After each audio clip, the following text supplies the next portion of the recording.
Sources के according Indian navy के लगभग 17 वॉरशिप और 9 सबमरीन्स करंटली अप्रूवल के वेरियस स्टेजेस से गुजर रहे हैं।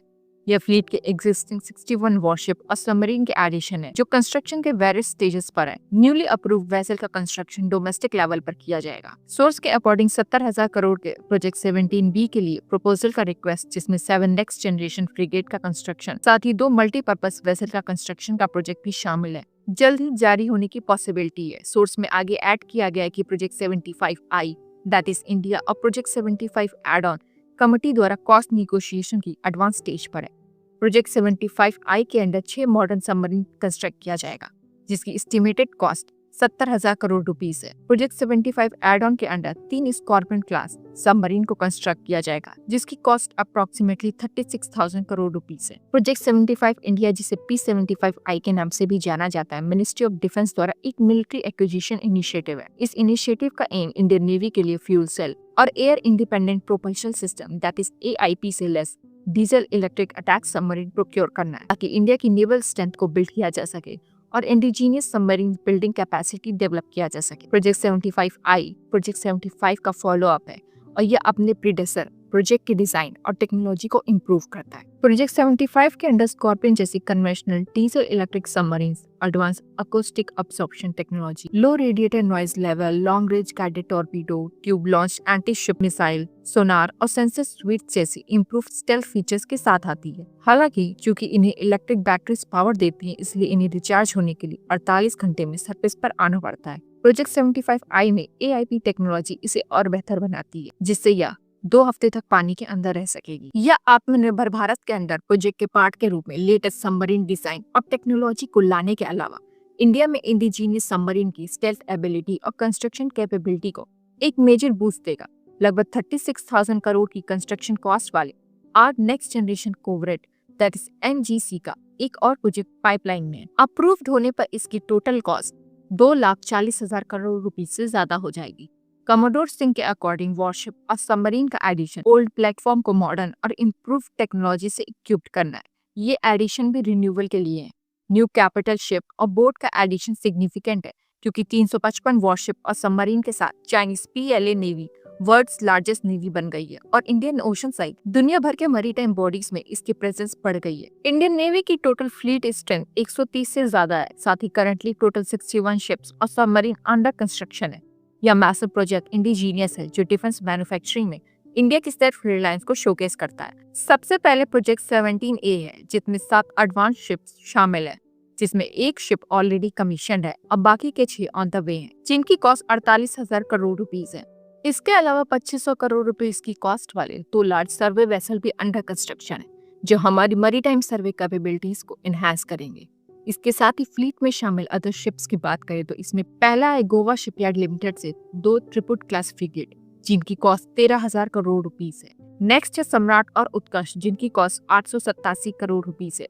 नेक्स्ट है 11 नेक्स्ट जनरेशन ऑफ शोर पोर्टल वेसल। नेक्स्ट है 6 नेक्स्ट जनरेशन मिसाइल वेसल जिनकी कॉस्ट 9,805 करोड़ रुपीस है। नेक्स्ट है 15 anti submarine warfare shallow water craft जिनकी कॉस्ट 19,000 करोड़ रुपीस है। नेक्स्ट है 2 डाइविंग सपोर्ट वेसल निशांत और निपुण जिन्हें 2,400 करोड़ की लागत से बिल्ड किया गया है। इंडिया की नेवल पावर को चाइना से कंपेयर किया जाए तो चाइना की नेवी 370 शिप्स के साथ वर्ल्ड्स लार्जेस्ट है जिसमें एडवांस फ्रिगेट शामिल है और 2030 तक 435 शिप्स का प्लान है। इंडिया के नंबर इसके सामने भले ही कम लगे लेकिन फिर भी इंडिया की क्वालिटी स्टेल्थ फ्रिगेट और कैरियर बेस्ड MiG-29K पर फोकस करना उसे इंडियन ओशन में बढ़त देता है जहां चाइना लॉजिस्टिकल रीच के साथ स्ट्रगल करता है। इंडिया की ज्योग्राफिकल एडवांटेज अनपैरेलल है जिसमें 7500 किलोमीटर कोस्ट लाइन और अंडमान निकोबार आइलैंड जैसे क्रिटिकल चोक पॉइंट पर कंट्रोल शामिल है। मलाक्का स्टेट के पास लोकेटेड ये आइलैंड्स इंडिया को मैरीटाइम ट्रैफिक मॉनिटर और रिस्ट्रिक्ट करना दोनों अलाउ करता है।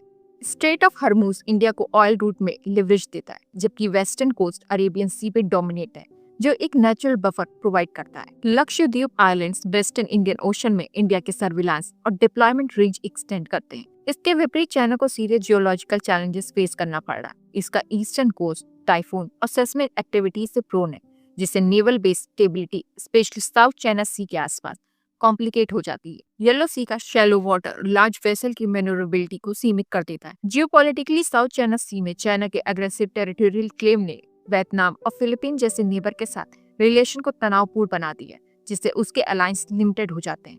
हालांकि इंडिया क्वाड, जिसमें इंडिया के साथ यूएस, जापान और ऑस्ट्रेलिया है, और सागर पॉलिसी के थ्रू पार्टनरशिप को बढ़ावा दे रहा है, जिससे उसका रीजनल इन्फ्लुएंस इनहांस हो रहा है। पाकिस्तान और श्रीलंका में vulnerable base string of pearls strategy पर चाइना का रिलायंस लोकल पॉपुलेशन और इंडिया की काउंटर स्ट्रेटजी के रेजिस्टेंस को फेस कर रहा है, जिससे इंडिया की डिप्लोमेसी और नेवी को बढ़त मिल रही है। पाकिस्तान के 121 से ज्यादा शिप जो टाइप 054A फ्रिगेट जैसे ओल्ड चाइनीज इंपोर्ट पर निर्भर है, के कंपैरिजन इंडिया के 293 नेवल वेसल, जिसमें 14 फ्रिगेट और 2 कैरियर शामिल है, पाकिस्तान दूर दूर तक इसका मुकाबला नहीं कर सकता। इंडिया की ब्लू वाटर कैपेबिलिटीज पाकिस्तान की ग्रीन वॉर फोर्स के कंट्रास्ट है, जिसमें अरेबियन सी में इंडिया का डोमिनेंस है।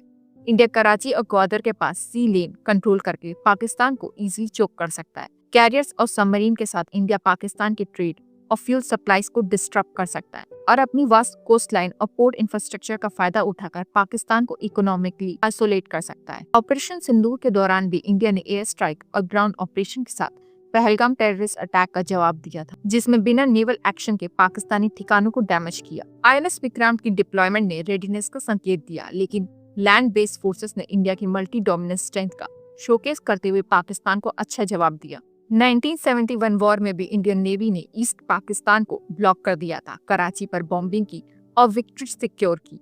आज यह हिस्ट्री इंडिया की ऐसी हिस्ट्री को रेप्लिकेट करने की एबिलिटी को शोकेस करता है, जिसमें मॉडर्न एसेट्स उसकी स्ट्रेटेजिक लीवरेज को और बढ़ा देता है। इंडिया का make in India in defence initiative naval defence sector में रिवॉल्यूशन ला रहा है। INS विक्रांत जो 75% इंडिजीनियस है और 2022 में कमीशन किया गया था, ने एशिया के first indigenously build aircraft carrier के रूप में एक माइलस्टोन मार्क किया था। इसके साथ ही इंडिजीनियस अचीवमेंट में न्यू वॉरशिप में 60% से ज्यादा इंडिजीनियस कंटेंट, 2024 से इंपोर्ट डिपेंडेंसी को 60% से घटाकर 35% करना और अरिहंत क्लास न्यूक्लियर सबमरीन भी शामिल है, जिससे स्ट्रेटेजिक डिफरेंस एनहांस हुई है। रिसेंट हाईलाइट में INS तमाल का कमीशन शामिल है।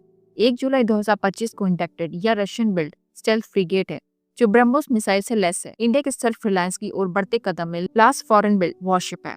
इसके साथ ही प्रोजेक्ट 17A का second stealth frigate INS Udaygiri भी डिलीवर किया गया, जो कटिंग एज सेंसर और वेपन से लेस है। रिसेंटली प्रोजेक्ट 75I के under sign 1.06 lakh crore rupees के ऐतिहासिक न्यूक्लियर सबमरीन डील से 2030 तक non next generation submarine add हो जाएंगी, जिससे नेवल कैपेबिलिटी में बढ़ोतरी होगी। फ्यूचर में इंडिया का प्लान 2028 तक 3 और विशाखापट्टनम क्लास डिस्ट्रॉय कमीशन करना, 2030 तक प्रोजेक्ट 75I के साथ सबमरीन फ्लीट को 24 तक एक्सपैंड करना और 2035 तक थर्ड एयरक्राफ्ट कैरियर डेवलप करना है। यह प्रोग्रेस इंडिया को एक ग्लोबल नेवल पावर हाउस के रूप में पोजीशन करेगी।